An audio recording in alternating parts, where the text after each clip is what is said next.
सर्वांना सप्रेम जय भीम, जय संविधान, सप्रेम नमस्कार। आज पुन्हा एकदा आपल्या सर्वसामान्य भारतीय नागरिकांच्या हृदयाशी सुसंवाद साधण्याची संधी आदरणीय राहुल खांडेकर सरांनी बहुजन संघटक या चॅनलच्या माध्यमातून मिळवून दिली, त्याबद्दल त्यांचेही आभार। आणि आपले सुद्धा आभार व्यक्त करतो की आपण सुद्धा या व्हिडिओला ऐकून आपल्या स्वतःमध्ये परिवर्तन करून जागृती करण्याचा आपण प्रयत्न करत आहात, त्याबद्दल आपले सुद्धा धन्यवाद आणि आभार। आज आपण एका आंतरराष्ट्रीय स्तरावरती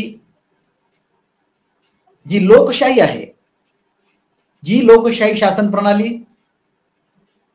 संपूर्ण जगातल्या वेगवेगळ्या प्रकारच्या सत्ता प्रकारांमध्ये सर्वश्रेष्ठ आहे, अशा लोकशाहीसाठी आंतरराष्ट्रीय स्तरावरती ज्यांनी तिला आविष्कारित करण्याचे प्रयत्न केले, अशा अनेक महापुरुष तत्ववेत्ते असलेले, यांच्यापैकी एक असलेले असे आदरणीय जॉर्ज वॉशिंग्टन, जे अमेरिकेचे प्रथम राष्ट्राध्यक्ष होते, त्यांच्या लोकशाहीसाठी समर्पण असलेला जो संघर्ष त्यांनी केलेला आहे, त्या संघर्षाचा आपण या ठिकाणी थोडासा मागोवा घेणार आहोत। आपण पाहतो डॉक्टर बाबासाहेब आंबेडकरांनी आपल्या देशाला स्वातंत्र्यानंतर हजारो वर्षाच्या दूरदृष्टीचा विचार करून या देशात लोकशाही रुजली पाहिजे यासाठी सर्वतोपरी प्रयत्न केले आणि त्या अनुषंगाने त्यांनी सर्वतोपरी प्रयत्न केल्यानंतर गेल्या 75 वर्षामध्ये आमच्या देशामध्ये लोकशाही रुजू शकली नाही, हे मात्र या ठिकाणी सिद्ध। परंतु हीच लोकशाही भारताच्या संविधानातून या देशामध्ये अभिप्रेत झालेली आहे, आविष्कारित झालेली आहे। हीच लोकशाही जी स्वातंत्र्य, समानता, न्याय आणि बंधुता या नैसर्गिक नियमावर आधारित असलेली ही लोकशाही भारताच्या व्यतिरिक्त इतर देशामध्ये जवळपास 240 वर्षापासून अमेरिकेत, त्याचबरोबर इंग्लंडमध्ये आणि अनेक इतर बोटावर मोजण्या इतक्या देशांमध्ये ती आविष्कारित झाली, परंतु आमच्या देशामध्ये गेल्या 75 वर्षामध्ये ती होऊ शकली नाही। हे आमचं दुर्दैव म्हणा किंवा हे आमचं दुःखांतिका म्हणा, परंतु हे सत्य आपल्याला मान्य करावंच लागेल। परंतु या लोकशाहीसाठी जगामध्ये भारताच्या व्यतिरिक्त भारतामध्ये या लोकशाहीच्या तत्वासाठी, लोकशाहीच्या आविष्कारितेसाठी असंख्य तत्ववेत्ते आणि महापुरुषांनी प्रयत्न केलेले आहेत। त्यामध्ये प्रथम तथागत भगवान बुद्ध, त्यानंतर सम्राट अशोक असतील, सम्राट कनिष्क असतील, सम्राट हर्षवर्धन असतील, त्याचप्रमाणे संत कबीर असतील, महात्मा फुले असतील, छत्रपती शिवाजी महाराज असतील, छत्रपती शाहू महाराज असतील, वारकरी संप्रदायामधील संत मंडळी, संत तुकाराम असतील, संत ज्ञानेश्वर असतील, ही सर्व मंडळी जे समाज सुधारक होऊन गेले, जे महापुरुष होऊन गेले, ज्या महामाता होऊन गेल्या, या तत्वानुसार या सर्वांचा भारताच्या इतिहासामध्ये एक सुवर्ण पान आहे। परंतु या भारताच्या व्यतिरिक्त आंतरराष्ट्रीय स्तरावरती कोणकोणत्या महापुरुषांनी या लोकशाहीसाठी समर्पण करून, संघर्ष करून स्थापित आणि आविष्कारित करण्याचा प्रयत्न केला, त्यामध्ये अनेक आहेत। थॉमस पेन आहेत, थॉमस जेफरसन आहेत, बेंजामिन फ्रँकलिन आहेत, जॉर्ज वॉशिंग्टन आहेत, मॉन्टेस्क्यू, रूसो, व्हॉल्टेअर असे विचारवंत आणि लेखक आहेत, साहित्यिक आहेत। अनेक प्राचीन काळामधले सॉक्रेटिस आहेत, प्लेटो आहेत, एरिस्टॉटल आहेत। विचारानं लोकशाहीची पेरणी करणारे डॉक्टर लिनस पावलिंग आहेत, जॉर्ज बर्नार्ड शॉ आहेत। ही सर्व मंडळी, ज्या सर्व मंडळींनी, या विचारवंतांनी, आचारवंतांनी आणि साहित्यिक लेखकांनी या लोकशाहीला पुनरुज्जीवित आणि आविष्कारित करण्यासाठी सर्वतोपरी प्रयत्न केले आहेत। आणि यामध्ये विशेष मग अब्राहम लिंकन सुद्धा आहेत। यामध्ये विशेष असं स्थान या भारताच्या व्यतिरिक्त जगामध्ये पहिल्यांदा आधुनिक काळामधल्या या 200 ते 250 वर्षाच्या आधुनिक काळामध्ये जगामध्ये पहिल्यांदा जर लोकशाही रुजविण्याचं काम जर कोणी केलं असेल तर ते आहेत अमेरिकेचे पहिले राष्ट्राध्यक्ष माननीय महामानव जॉर्ज वॉशिंग्टन. मी त्यांचं नाव का घेतोय? भारतीय सर्वसामान्य जनतेला आमच्या देशातील महापुरुषांच्या व्यतिरिक्त जागतिक स्तरावरती जे काही महापुरुष होऊन गेले त्यांचा इतिहास, त्यांचं चरित्र, त्यांचं चारित्र्य आपल्यापर्यंत पोहोचलेलं नाही. आणि आम्ही ज्या भारतातल्या आमच्या महापुरुषांना ओळखतो त्या प्रत्येक महापुरुषांना आम्ही जातीमध्ये आणि धर्मामध्ये वाटून टाकलेला आहे. या व्यतिरिक्त आम्ही फक्त आमच्या घरामध्ये फोटो ठेवलेले आहेत आणि जास्तीत जास्त त्यांचे सार्वजनिक ठिकाणी स्मारक बनवून आम्ही स्मृती दिन आणि जयंतीच्या वेळेस आम्ही अभिवादन करतो. एवढ्या पुरतच मर्यादित आम्ही आमच्या भारताच्या महापुरुष आणि तत्ववेत्यांना ठेवलेला आहे. याच मानसिकतेमुळे आमच्या देशातल्या सर्वसामान्य जनतेच्या याच मानसिकतेमुळे आम्ही आमच्या महापुरुषांना आणि तत्ववेत्यांना ओळखण्याचा अजूनही प्रयत्न केलेला नाही. त्यांच्या त्याग आणि संघर्ष आणि क्रांतीतून निर्माण झालेलं लोककल्याण, ही क्रांती आमच्यापर्यंत पोहोचू शकली नाही. यामध्ये दुसरं एक कारण आहे. आमच्या देशातील तत्ववेत्ते, महापुरुष आणि सर्वसामान्य जनता, आमच्या देशातील सर्व जाती धर्मातले तत्ववेत्ते, महापुरुष आणि सर्वसामान्य जनता या दोघांमध्ये एक खोट्या विद्वानांनी आमच्यामध्ये पडदा टाकलेला आहे. जे खोटे विद्वान आहेत त्याची व्याख्या करायला आता गरज नाहीये, परंतु जे खोटे विद्वान आहेत त्या खोट्या विद्वानांनी आमच्या सर्वसामान्य जनतेमध्ये आणि महापुरुष तत्ववेत्ते आमच्या देशाचे या दोघांच्या मध्ये एक आडपडदा टाकलेला आहे की जेणेकरून सर्वसामान्य जनतेने महापुरुष आणि तत्ववेत्यांना ओळखण्याचा प्रयत्न करू नये. तो पडदा का टाकला? एक साधं उदाहरण सांगतो आमच्या खोट्या विद्वानांचं. विद्वान खोटे कसे ओळखायचे जर असं जर म्हणायचं असं तर एक समीकरण आहे जे सोपं असतं, जे सर्वसामान्य संत गाडगेबाबा असतील, अण्णाभाऊ साठे असतील, वामनदादा कर्डक असतील, अशी काही मंडळी जे अवघड, अशक्य, महाकठीण असलेलं सोपं करून सांगत होते. कोणताही विचार. परंतु आजची खोटी जी विद्वत्ता आहे ती काय करते?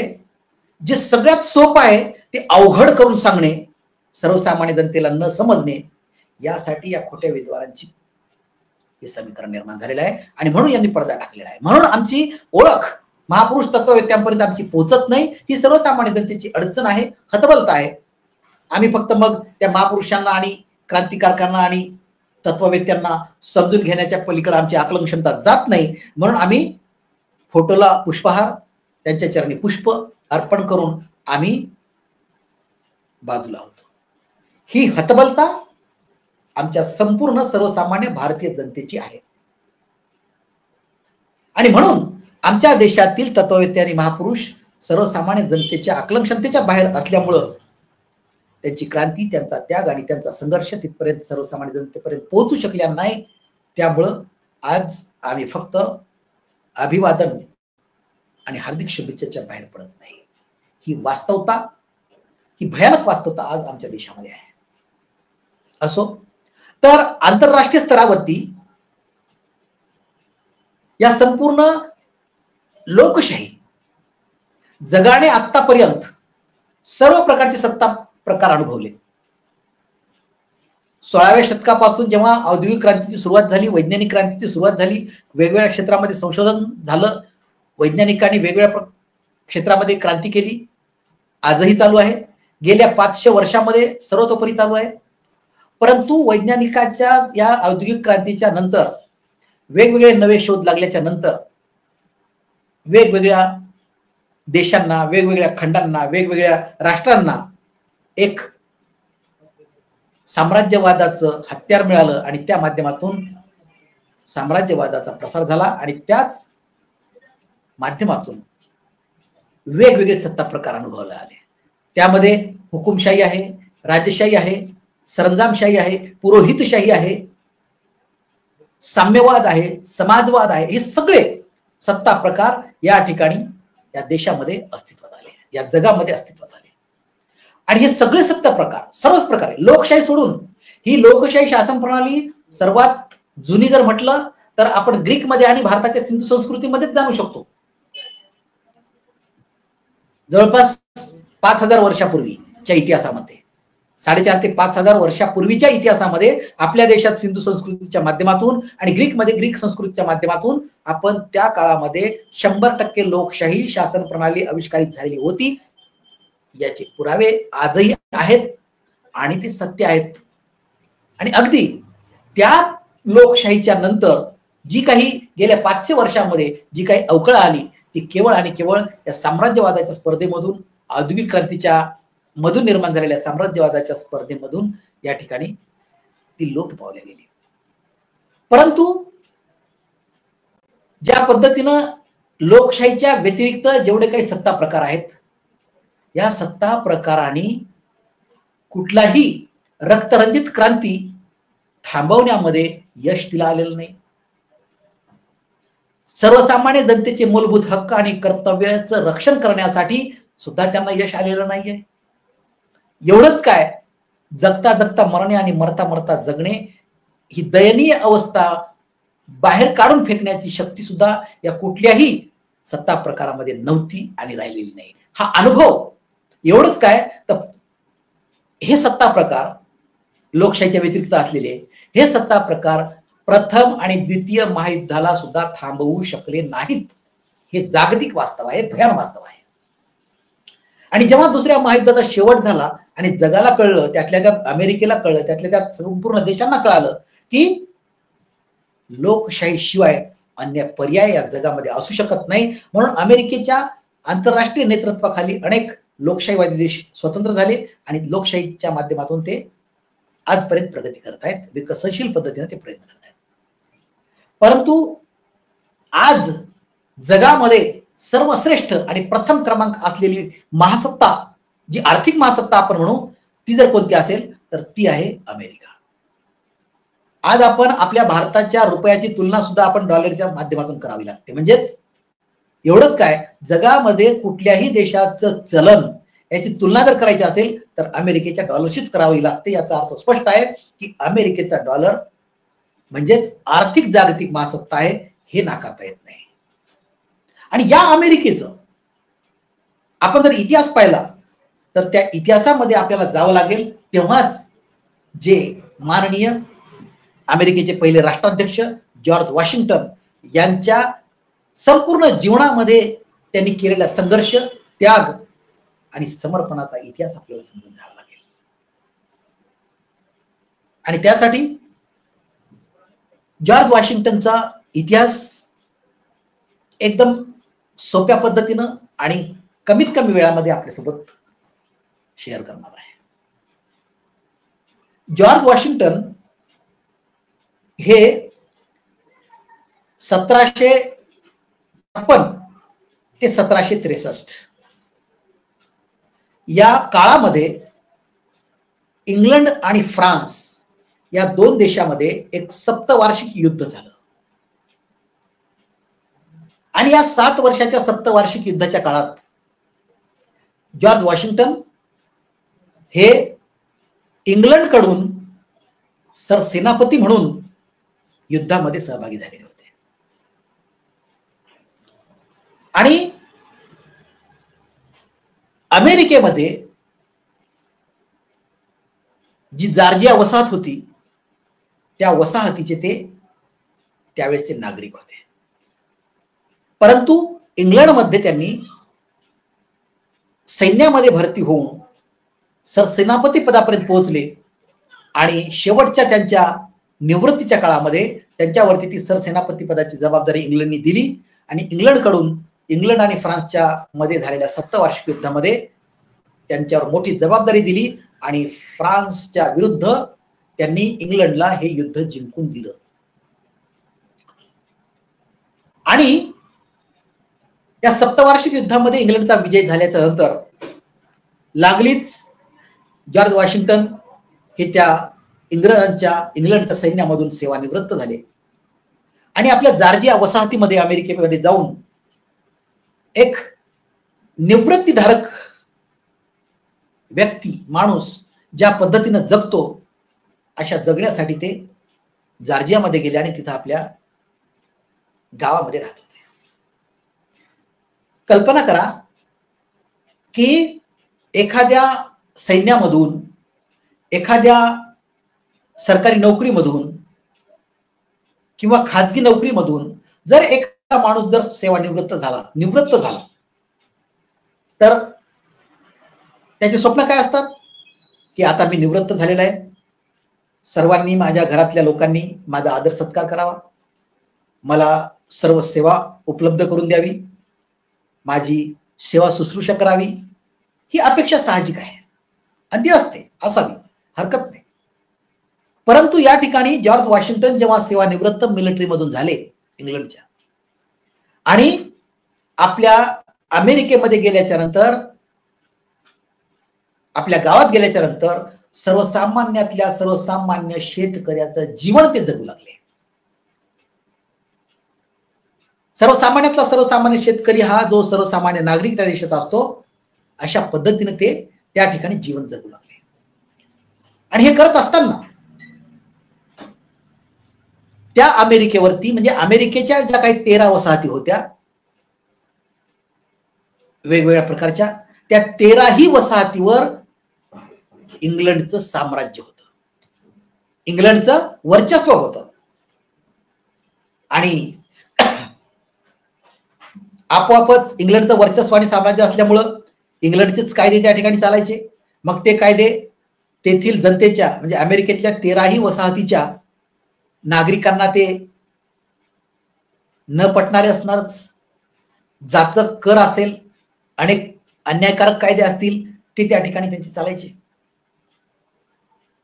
वेगवेगळ्या प्रकारचे जाचक कर लागायचे आणि अमेरिकेकडून 13ही वसाहतीमधून ते आपल्या इंग्लंडसाठी ते कर घ्यायचे आणि त्या कराच्या मोबदल्यामध्ये ते आपलं वर्चस्व आणि साम्राज्य त्या ठिकाणी चालवायचे. जेव्हा जॉर्ज वॉशिंग्टन या सप्तवार्षिक युद्धाच्या नंतर सेवानिवृत्त झाले आणि आपल्या जॉर्जिया वसाहतीमध्ये अमेरिकेमध्ये राहायला आले, त्या ठिकाणी ते सर्वसामान्याचं जीवन जगत असताना इंग्लंडचा जो काही साम्राज्यवाद आणि अन्यायकारक जाच आणि अटी लादल्या गेल्या त्या मात्र त्यांना सहन होऊ शकत नव्हत्या.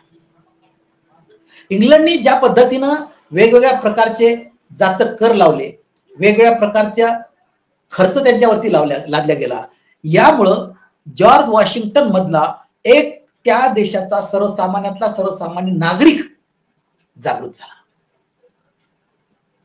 त्यांनी विचार केला की आज आमची जी अमेरिका आहे, युनायटेड स्टेट्स ऑफ अमेरिका, ह्या अमेरिकेचा मी नागरिक आहे आणि आमच्यावरती हा इंग्लंड वेगवेगळ्या प्रकार, एक तर आम्हाला संसदेमध्ये प्रतिनिधित्व नाही, पार्लमेंटमध्ये इंग्लंडच्या 3000 मैलावरती इंग्लंड हा देश आमच्या अमेरिकेवर 3000 मैलावरून राज्य करतो. पार्लमेंटमध्ये आमचे सदस्य नाहीयेत, म्हणजे प्रतिनिधी नाहीत, तरी सुद्धा हा आमच्यावरती जाचक कर लावून वेगवेगळ्या प्रकारचे अन्याय करून आमच्यावरती साम्राज्य गाजवतो. हे त्या सेवानिवृत्त झालेल्या एक सर्वसामान्य जबाबदार नागरिकाला हे अजिबात पटत नव्हतं. जेव्हा इंग्लंडनी या अमेरिकेवर आपलं वर्चस्व वाढविण्यासाठी वेगवेगळ्या प्रकारचे अटी लादून जाचक पद्धतीनं त्या ठिकाणी अन्याय करण्याला सुरुवात केली, त्यावेळेस याच जॉर्ज वॉशिंग्टन मधला, सरसेनापती मधला एक जबाबदार नागरिक उदयास आला आणि त्याने विचार केला की ज्या इंग्लंडला मी सप्तवार्षिक युद्धामध्ये फ्रान्सच्या विरोधामध्ये युद्ध जिंकून दिलं,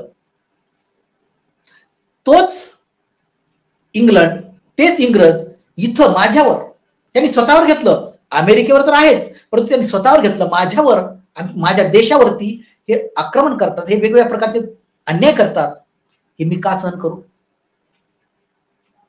त्यांनी हा स्वतःला प्रश्न विचारला आणि त्याचं उत्तर मिळालं, मी सहन करणार नाही. आणि म्हणून याच जॉर्ज वॉशिंग्टन साहेबांनी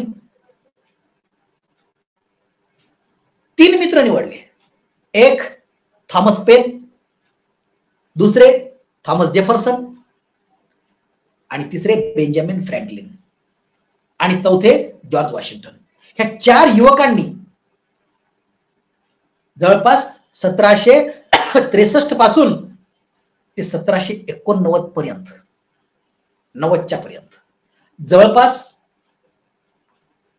15 म्हणजे 1776 पर्यंत 1763 ते 1776 पर्यंत या जवळपास 15-16 वर्षात या 4 युवकांनी एकत्र येऊन वैचारिक संघटन केलं आणि आपल्या देशाच्या विषयी, आपल्या अमेरिकेच्या विषयी इंग्रजांच्या विरोधामध्ये जाऊन आपण आपल्या देशाला स्वतंत्र करण्याची त्यांची तयारी झाली. आणि मग हे 4ही युवक लोकशाहीवादी, मानवतावादी, निसर्ग नियमवादी, स्वातंत्र्य, समानता, न्याय आणि बंधुतावादी, एकंदरीत लोकशाहीवादी असे हे 4 युवक एकत्र आले आणि त्यांनी अमेरिकेच्या सर्वसामान्य 13ही वसाहतीमधल्या सर्वसामान्य जनतेला एकत्र केलं. त्यांच्यामधून त्यांनी इंग्रजांच्या विरुद्ध लढण्यासाठी युवा पिढी तयार केली. त्या युवा पिढीमध्ये सुरुवातीला 800 सैनिक त्याने निर्माण केले आणि जॉर्ज वॉशिंग्टन हे सरसेनापती अनुभवी असल्यामुळे सैन्याच्या बाबतीत चांगल्या प्रकारे त्यांना तो अनुभव या ठिकाणी कामी आला आणि सुरुवातीला 800 सैनिक त्याने निर्माण केले युवा पिढीमधून अमेरिकेतले आणि या 800 सैनिकांच्या माध्यमातून इंग्रजांच्या विरुद्ध बंड पुकारत युद्ध पुकारण्याची सुद्धा घोषणा केली. जेव्हा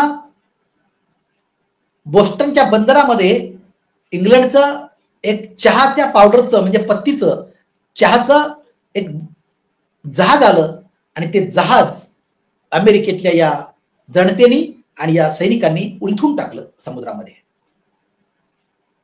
बोस्टन टी पार्टी म्हणून ती इतिहासामध्ये अजरामर आहे. आणि जेव्हा हे इंग्लंडला कळलं तेव्हा इंग्रजांनी या अमेरिकेवरती आपल्या मिलिटरी पाठवून, सैन्य पाठवून या अमेरिकेला दाबण्याचा प्रयत्न केला. आणि इकडे जॉर्ज वॉशिंग्टन 800 सैनिक, त्याच्यामध्ये आणखी भरती वाढत होती, परंतु हिवाळ्याच्या दिवसात सुद्धा या सैनिकांमध्ये बुटं नसल्यामुळं केवळ सॉक्स घालून सुद्धा त्या टाचेतून रक्त सांडत असताना सुद्धा तेथील सैन्य जॉर्ज वॉशिंग्टनच्या नैतिकतेच्या बळावर 800 सैनिक त्या इंग्रजांची लढा देत होता. हे युद्ध बरंच काळ चाललं आणि विशेष सर्वसामान्य भारतीय जनते हो, एक विशेष या ठिकाणी सांगावंसं वाटतं, जेव्हा जॉर्ज वॉशिंग्टनच्या सोबत असलेल्या मिलिटरींनी इंग्रजांच्या विरोधामध्ये जे युद्ध पुकारलं आणि त्या युद्धाचा एक प्रकारे त्यांनी लढा प्रखरपणे दिला, परंतु या लढ्यासोबत, या लढ्यामध्ये तेथील सर्वसामान्य जनता या सैन्याच्या खांद्याला खांदा लावून भिडत होती आणि लढत होती. आणि या 3000 मैलावरून लढत असलेला इंग्रज आणि जॉर्ज वॉशिंग्टनच्या वेगवेगळ्या प्रकारच्या कूटनीतीच्या माध्यमातून, मुत्सद्देगिरीच्या माध्यमातून या लढ्याला टोकाची धार आली. हे युद्ध चालू असताना शेवटच्या काळामध्ये असा प्रसंग आला, एकदम 99.99% असा प्रसंग आला की असं वाटत होतं की आता अमेरिका हरणार आहे, इंग्लंड जिंकणार आहे आणि अमेरिकेचे जॉर्ज वॉशिंग्टन आणि इतर सगळे यांचे मनसुबे धुळीस मिळणार आहेत, अशी वेळ आली. अशा वेळेला, टोकाच्या भूमिकेच्या वेळेस फ्रान्सने अमेरिकेला मदत केली. जॉर्ज वॉशिंग्टनला मदत केली फ्रान्सने. का? बघा, ज्या फ्रान्सच्या विरोधामध्ये जॉर्ज वॉशिंग्टन इंग्रजांकडून लढले, त्याच जॉर्ज वॉशिंग्टनला लाफायत, त्याच जॉर्ज वॉशिंग्टन यांना फ्रान्सने एक युद्धनौका सुद्धा पाठवली, काही शस्त्रास्त्र पाठवले आणि पैशाची सुद्धा मदत केली. आणि लाफायत नावाचा एक सेनापती सुद्धा या फ्रान्सच्या सोबत सैनिक घेऊन फ्रान्सने अमेरिकेला मदत केली. शेवटच्या क्षणी जेव्हा इंग्लंड जिंकणार होता, अमेरिका हरणार होती, अशा वेळेस ज्या इंग्लंडनी फ्रान्सला हरवलं होतं त्याचा वचपा काढण्यासाठी फ्रान्सने अमेरिकेला मदत केली, जॉर्ज वॉशिंग्टनला मदत केली आणि काही महिन्याच्या आत हे युद्ध अमेरिकेनं इंग्लंडला हरवून जिंकलं. यामध्ये फ्रान्सनी विशेष म्हणजे फ्रान्सनी अमेरिकेला त्यावेळेस आज जे काही स्टॅच्यू ऑफ लिबर्टी अमेरिकेमध्ये आहे, जे 300 फूट काहीतरी उंचीची आहे, ती स्टॅच्यू ऑफ लिबर्टी म्हणजे स्वातंत्र्य देवतेचा पुतळा हा फ्रान्सनी अमेरिकेला भेट म्हणून त्या काळात दिलेला आहे. आणि या अमेरिका फ्रान्सच्या मदतीमुळं इंग्लंडला हरवून या ठिकाणी अमेरिका स्वतंत्र झाली. आणि अमेरिका स्वतंत्र झाल्याच्या नंतर 4 जुलै 1776 ला अमेरिका स्वतंत्र झाली. आणि स्वतंत्र झाल्याच्या नंतर या देशाचा लोकशाहीचा प्रवास कसा सुरू करायचा यासाठी फक्त 7 पानाचं 7 कलमाची एक अमेरिकेची राज्यघटना लिहिण्यात आली आणि त्या राज्यघटनेनुसार अमेरिकेचा लोकशाही प्रवास सुरू झाला. आणि पहिल्यांदा बघा, जॉर्ज वॉशिंग्टन यांच्यामुळे सेवानिवृत्तीच्या नंतरच्या त्यांच्या भूमिकेमुळे माझा देश आणि मी देशाचा या माध्यमातून त्यांनी देशसेवा केली अमेरिकेची. भलेही इंग्रजांच्या बलाढ्य असलेल्या देशाच्या विरोधात जाऊन आपलं संपूर्ण सर्वस्व अर्पण केलं त्याग, आणि ते स्वतः पुढाकार घेतल्यामुळे अमेरिका स्वतंत्र होऊ शकली. त्यांच्यामुळेच हे 4ही युवक त्याच्यासोबत जुळल्या गेले, संपूर्ण अमेरिकेची जनता जुळल्या गेली आणि सगळ्यांनी मिळून. आणि विशेष पहा, ज्या एक समीकरण तयार झालं अमेरिकेच्या राज्यक्रांतीनंतर की ज्या लढ्यामध्ये देशाच्या समस्येमध्ये, ज्या लढ्यामध्ये सर्वसामान्य जनता तन मन धन होऊन समर्पित होते, त्यावेळेस त्या देशाला यश आल्याशिवाय राहत नाही. म्हणजे ज्या लढ्यामध्ये सर्वसामान्य जनता इन्व्हॉल्व होते तो लढा यशस्वी झाल्याशिवाय राहत नाही. हा अमेरिकेचं त्या काळातलं हे ताजं उदाहरण होतं. आणि म्हणून अमेरिकेच्या राज्यक्रांतीनंतर जेव्हा देश स्वतंत्र झाला आणि स्वतंत्र अमेरिकेचे जेव्हा लोकशाही त्यांनी स्वीकारली आणि लोकशाहीच्या माध्यमातून त्या देशाचे पहिले राष्ट्राध्यक्ष म्हणून जॉर्ज वॉशिंग्टन यांची निवड झाली. जॉर्ज वॉशिंग्टन हे पहिले अमेरिकेचे राष्ट्राध्यक्ष. 4 जुलै 1776 ला अमेरिकेला स्वातंत्र्य मिळालं, परंतु तिथून जवळपास 7 ते 8 वर्षानंतर अमेरिकेचे पहिले राष्ट्राध्यक्ष म्हणून जॉर्ज वॉशिंग्टन यांनी शपथ घेतली. आणि पहिल्या 4 वर्ष गेल्याच्या नंतर 4 वर्ष त्यांनी लोकशाहीचा पारदर्शक कारभार त्या ठिकाणी अमेरिकेचा केलेला आहे. आणि त्यानंतर पुन्हा अमेरिकेच्या जनतेने सांगितलं की अजूनही तुम्ही राष्ट्राध्यक्ष व्हा. त्यावेळेस जॉर्ज वॉशिंग्टन यांनी जनतेला आणि देशाला स्पष्टपणे सांगितलं की लोकशाहीमध्ये दुसऱ्यांदा पद स्वीकारणे हे लोकशाही संपवण्यासाठी घातक आहे. पण तरी सुद्धा जनतेच्या आग्रहाच्या स्तव नाईलाज झाला आणि दुसऱ्यांदा सुद्धा जॉर्ज वॉशिंग्टन हे अमेरिकेचे राष्ट्राध्यक्ष बनले. आणि तिसऱ्यांदा सुद्धा जनतेने आणि सहकार्याने सांगितलं की तुम्ही अजूनही राष्ट्राध्यक्ष बना. त्यावेळेस ठणकावून सांगितलं त्यांनी, दुसऱ्यांदाच लोकशाहीमध्ये पद स्वीकारणं हे लोकशाहीला घातक आहे संपवण्यासाठी, तिसऱ्यांदा तर कधीच मी घेऊ शकणार नाही, अशा पद्धतीने त्यांनी ठोकर मारली त्या राष्ट्राध्यक्ष पदावर बसण्याची.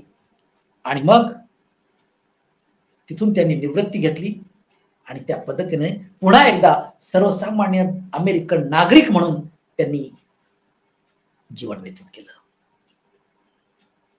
विचार करा, जे आत्ताच्या काळामध्ये आपण जी काही लोकशाही आपण स्वीकारलेली आहे आपल्या भारताने, तिचं आधुनिक काळातलं 200 ते 250 वर्षातलं स्वरूप काय होतं हे जर पाहायचं असेल तर अमेरिकेचा इतिहास आपल्याला पाहावा लागेल.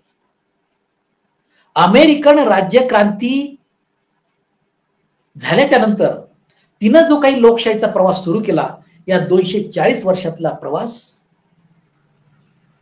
आज ती आर्थिक जागतिक महासत्ता म्हणून उभी आहे. या अमेरिकेवरती जॉर्ज वॉशिंग्टनच्या प्रथम राष्ट्राध्यक्षाच्या नंतर अवघ्या 75 वर्षामध्ये याच अमेरिकेला एक प्रकारे अमेरिकेच्या लोकशाहीला घरघर लागली. म्हणजे 1865 मध्ये 1789च्या दरम्यान लोकशाहीची सुरुवात झाली आणि 1865च्या दरम्यान याच अमेरिकेचे दोन शकले पडली, दोन भाग पडले. एक उत्तर अमेरिका आणि दुसरी दक्षिण अमेरिका. आणि या दोन्ही अमेरिकेमध्ये फुटका पडली. कारण एकच की त्या ठिकाणी दक्षिण अमेरिकेच्या लोकांना वाटायचं की आम्हाला काळ्या लोकांची, निग्रोंची गुलामी आवश्यक आहे, आणि उत्तर अमेरिकेच्या लोकांना वाटायचं की आम्ही लोकशाही स्वीकारलेली आहे, स्वातंत्र्य, समता, न्याय आणि बंधुता, मानवतावाद आम्ही स्वीकारलेला आहे, तर आम्हाला ही गुलामी चालणार नाही, गुलामीचा आम्ही प्रखर विरोध करू. अशा उत्तर अमेरिका आणि दक्षिण अमेरिकेची भूमिका त्या ठिकाणी आडकाठी आली आणि अमेरिकेचे त्या दोन शकले झाली. परंतु हे शकले पडलेली अवघे 6 वर्ष चालले आणि 6 वर्षाच्या आत पुन्हा याच अमेरिकेला जॉर्ज वॉशिंग्टनच्या नंतर अवघ्या 75 वर्षामध्ये याच अमेरिकेला महापुरुष, महामानव अब्राहम लिंकन सारखे राष्ट्राध्यक्ष अमेरिकेला लाभले आणि त्यांनी दक्षिण अमेरिकेच्या या भूमिकेचा पाडाव केला, पराभव केला. 6 वर्ष युद्ध खेळून त्या ठिकाणी पाडाव केला आणि पुन्हा अमेरिकेला पूर्वपदावर आणलं. याचाच अर्थ स्पष्ट आहे की या लोकशाहीमध्ये विद्रोहाची भूमिका फार महत्वाची आहे. कारण एखादी व्यवस्था जर सत्य आणि विवेकाच्या मार्गावरून जर भरकटलेली असेल तर तिला पूर्वपदावर आणण्यासाठी विद्रोह करावाच लागतो. तो विद्रोह सत्यासाठी, विवेकासाठी आणि मानवतावादासाठी असतो. आणि म्हणून अब्राहम लिंकननी पुन्हा या अमेरिकेला पूर्वपदावर आणलं आणि तेव्हापासून आजपर्यंत ही अमेरिका एक जागतिक आर्थिक महासत्ता म्हणून उभी आहे. म्हणून आज 2025च्या काळामध्ये या जगामध्ये एकमेव जर कोणता देश असेल तर ती अमेरिका आहे, जी पहिल्या महायुद्धानंतर सुद्धा राष्ट्रसंघाच्या निर्मितीसाठी तिने पुढाकार घेतला. दुसऱ्या महायुद्धाला संपवण्यासाठी सुद्धा मॅनहॅटन प्रोजेक्ट राबवून हिटलरला संपवण्यासाठी, त्याचा पराभव करण्यासाठी अमेरिकेने पुढाकार घेऊन मॅनहॅटन प्रोजेक्ट राबवला, ज्यामधून 2 अणुबॉम्बची निर्मिती केली आणि जपानला शरण आणलं. त्यानंतर हिटलरला सुद्धा आत्महत्या करावी लागली. म्हणजेच पहिल्या महायुद्ध हे जगावर संकट आलेलं असताना त्या संकटाला तारण्यासाठी, त्या संकटातून बाहेर पडण्यासाठी सुद्धा अमेरिकेनंच पुढाकार घेतलेला आहे. दुसऱ्या महायुद्धानंतर सुद्धा लोकशाहीवर आलेले संकट टाळण्यासाठी सुद्धा अमेरिकेनंच पुढाकार घेतलेला आहे.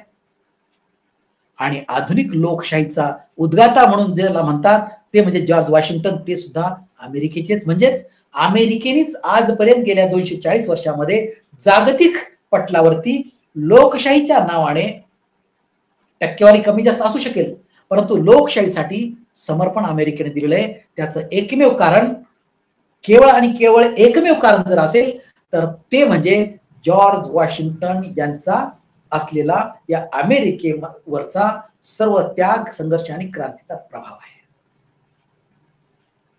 आज आम्ही पाहतोय, आम्ही सेवानिवृत्त झाल्याच्या नंतर किंवा नोकरीतून निवृत्त झाल्याच्या नंतर आमचे गुडघे दुखतात, आम्हाला गोळ्या लागतात, आम्हाला इंजेक्शन घ्यावं लागतं, आमची 3 टाइम आमच्या गोळ्या चालतात आणि आम्ही आमच्या घरातल्या लोकांनी आमची सेवा शुश्रूषा करावी ही आमची अपेक्षा.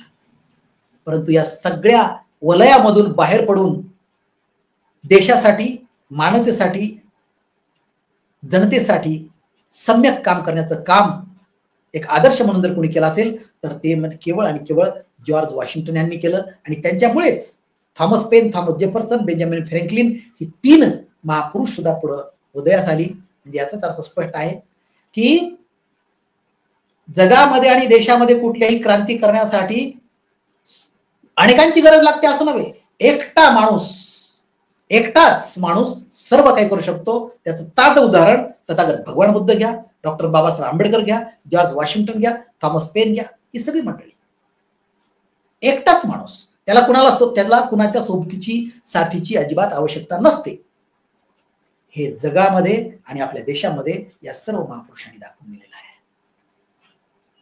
आणि म्हणून पुन्हा एकदा मी माननीय महामानव जॉर्ज वॉशिंग्टन एक त्यांचा किस्सा सांगतो आणि मी थांबतो. एकदा जंगलामध्ये एक व्यापारी लाकडं तोडण्यासाठी मजुरांना घेऊन गेला आणि मजुरांना घेऊन गेल्याच्या नंतर लाकडं तोडणे झाली, पण एक लाकूड एवढं मोठं होतं ओंडका की तो त्या मजुरांकडून गाडीमध्ये बसत नव्हता. वजनच फार त्याचं, माणसं कमी पडली, माणसं पडण्याची. परंतु हा व्यापारी एका दगडावर बसून सर्व पाहत होता.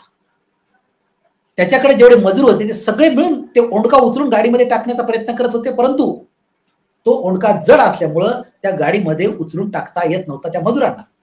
आणि हे सगळं दगडावर बसून तो व्यापारी मालक त्या ठिकाणी फक्त इशारे करू बोलत होता आणि सांगत होता, पण तरी सुद्धा जात नव्हतं. आणि तेवढ्यात त्या जंगलामध्ये घोड्यावर बसून जॉर्ज वॉशिंग्टन आले आणि त्यांना दिसलं काय अडचण आहे. ते घोड्यावरून सरळ खाली उतरले आणि मजुरांना हात लावून, त्या ओंडक्याला हात लावून सर्वांनी मिळून पुन्हा ताकद वाढली जॉर्ज वॉशिंग्टन मुळे आणि त्या गाडीमध्ये तो ओंडका पडला आणि त्या गाडीमध्ये बसवला आणि घोड्यावर टाप मारून जॉर्ज वॉशिंग्टन निघून गेले.